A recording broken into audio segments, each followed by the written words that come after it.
No worries. All right. Thank you so much for taking this interview on such short notice. And I wanted to start by saying congratulations on your win today. Thank you. Yep. Okay, let's get right into it. So, first question is, I just kind of want to ask, coming into week two, going against another French team, in Gentlemates, what was sort of your game plan and approach between you and Eng? Like, how did you guys want to approach this series? I think we just wanted to try new things. I mean, we are the team I think we are the team in EMEA that played the most matches since the beginning of the season. Mm-hmm. So we already shown a lot of things. We wanted to try new things and see how it works. I don't think that I mean, wins matter for everyone. We want to win, of course, Mm-hmm. but what matters for us right now, it's champions, and it always have been the goal. Yep. So whatever happens this stage or not, I don't think that we really care about it. Mm-hmm. It's just that we want to play, get experience for the new rookies because we have three players that never played in VCT, Yep. and like they are 18, 19, and 20.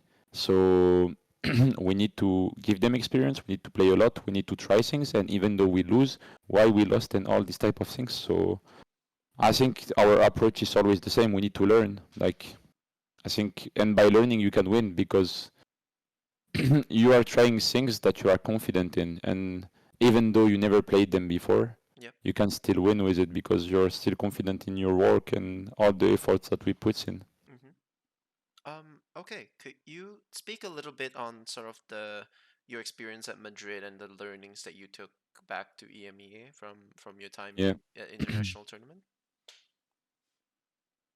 um, so I think that in Madrid, Mm-hmm. um, I honestly that think that in terms of strategy and overall how we play, we were the best team here. Maybe with Genji. Yep. Um, I also think that we didn't play well. Um, I would say that we played at 50 or 60% of our capacity. We were far from our level in kickoff. Yep. Um, but it's also, as I said, it's the first international stage for four of my players Mm-hmm. at this level because obviously Shin did Sao Paulo last year, but we didn't last long, Yep. so we went out of it. But I would consider it as first international event for him at this level, playing the best teams in the world. So I think we went out of Madrid. So me, I honestly had regrets only on the Sentinels lose. Like even though we lost again Paper X, Mm-hmm. I felt another phase of the team, and I was happy after we lost. The Sentinels loss was a bit harder for me because um, I like to lose when we did our best. You know what I mean? It's like Yeah. if I see that my team tried our best and we did everything possible to win Mm-hmm. and we lost, I won't, like it's not I don't mind. Of course I'm a competitor, so if I lose I will be mad. But you don't have a lot of time to be mad. You're mad one day, one evening, and then it's over. You just have to go next and what you have to take from the previous game. Yep. And I think that the Sentinel game hit me Mm-hmm. like the this day because I felt that we throw it so hard. Mm-hmm. Like if you watch Split, we give them the map. If you watch Lotus, the second map, we give them the map, Yeah. and this is what like I don't like. If I lose because the enemy is like way better than us and we don't lose like in small things that usually we control, Mm-hmm. this what matters for me. I'm not saying that Sentinels are not good. Of course, for me, like they are insane. They won Madrid and like they Yeah. proved that they are the best team in the world right now. Mm-hmm. But I think what made us lost against them and PaperX mostly it's experience. Like you can see it. Like everyone who knows Valorant Yep. can see on the even without the comms or anything can see that at the clutch moments we lost them because they are way more experienced and like you can tell it. Like we went into Madrid with the youngest roster in the world. So Yeah. Okay. Like as you said, you guys are the youngest roster in the world. Do you feel like after your guys' performance at VCT EMEA kickoff, and then also you guys did fairly well at Madrid, do you feel like there's a lot more pressure on the team now to continue this excellence, like I internally? mean, of course, like it's normal. You're winning kickoff EMEA. You're knocking out Fnatic from not being able to qualify to Madrid. There is a lot of expectation on you, and I mean, we tried everything possible to make sure that our players stays humble and stays the hard workers that they were. Yep. I think we are doing pretty good job since then. But of course, like people are waiting for us to be at every international event, be in Worlds, Yeah. compete for the top level and everything. But as I said, the only thing I believe in and the only thing I want is to go to champions. Mm-hmm. If I win more, if I win less, it's part of the job. It's part of life. You cannot control things. You cannot have everything in your hand every time. Yep. So yeah, like people expect us. We have other expectations than people, Mm-hmm. and that's it. Okay. You presided over probably the poorest period of KC last year, in Yeah. terms of performance.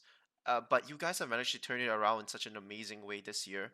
Could you take me through the philosophy and the construction of this roster, like you and Engh putting together this group of players and this sort of the excellence that you guys are showing now? Can you take me through that journey in a few words? Few words because I don't want to give key to other people. You know, it's not harsh what I want to say, but Yep. like I don't think that many people look really into what you need to construct a team. You know, Mm-hmm. like they just check stats on Viola.gg and they pick the best players. That's it. Yeah. And like I will take example of a team. If you check Ascend 2029, Yep. 2021, sorry, they had Kiles, and Kiles was not their best fragger, Yep. and he was not their best player, but they kicked him, and I don't know for which reasons, but I feel that it was maybe because his statistics Mm-hmm. and like not putting a lot of numbers, Mm-hmm. but he was actually one of their best players because he's kind of having a bit the same gameplay as Nats, you know, Yeah. back in the days. It's like he was not like Kiles was not insanely mechanic, but you can see that he was really smart and like he was bringing something to the team that they lost after him leaving, you know. Yeah. And some people sometimes just do changes or like pick players only on their statistics and not what they can bring to a team. And so yeah, so I think we just know what to look for, and I would say this. Okay. I appreciate you telling me just a little bit of kind of your idea behind. I also want to ask you a little bit on your relationship with Engh and your relationship with Magnum as well, just the sort of the three of Yeah. you guys working together. How is that going? Obviously on the server it's looking well, but how is it behind the scenes? How are you guys working together? So I think I explained it a lot, but how are we doing it? It's Engh is doing mainly defense, Mm-hmm. Magnum mainly attack, and I'm helping both of them to do specific things in those two sides. Yep. So a lot of ults rounds, pistols and chicos, things like this. Mm-hmm. And for me, I work more with the players individually. So I worked with every player on micro, so Yeah. not repeating the same mistakes, improving their placement, their crosser placement, how they move on the map, Mm-hmm. their abilities, all these kind of things. So I've been working on it since some time now.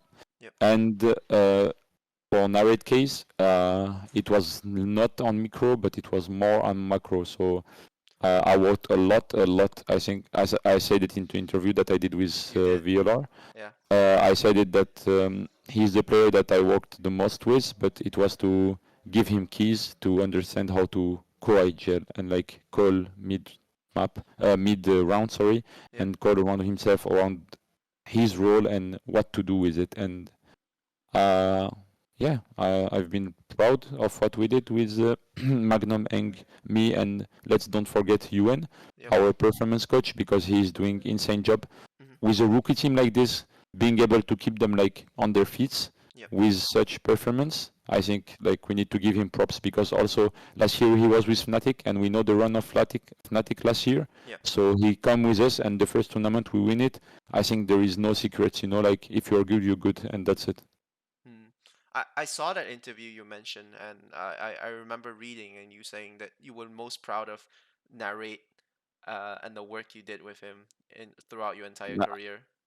Oh yeah, it will be. Sorry, they told me it will be the last question, so I will No reply to worries. this. Yeah, And no thank you. worries. Okay, anyways, So I've run out of questions, but I just want to yeah, ask one last one, which is you'll be yeah, facing Navi next week. So what's yeah. your expectations like heading into that series? As I told you, like I don't have any expectations. I want to win, obviously, like every competitor, but I don't go into the game of saying like, yeah, we need to win, or we want to win, or we have to win. I just want to make my team gain experience, Hmm. practice what we have to practice, and then be ready for champions. That's it. That's it. If we qualify for Shanghai, okay, thank you. We do our best for it, Yeah, but I want my team to be ready for champions. That's it. awesome to hear. I'm glad that you managed to take some time now to talk to me. Thank you very much for that, and I hope I get a chance to talk to you. Best of luck in your games next week. Thank you. Thank you. Thank you so much. Have a nice evening. See You you. too.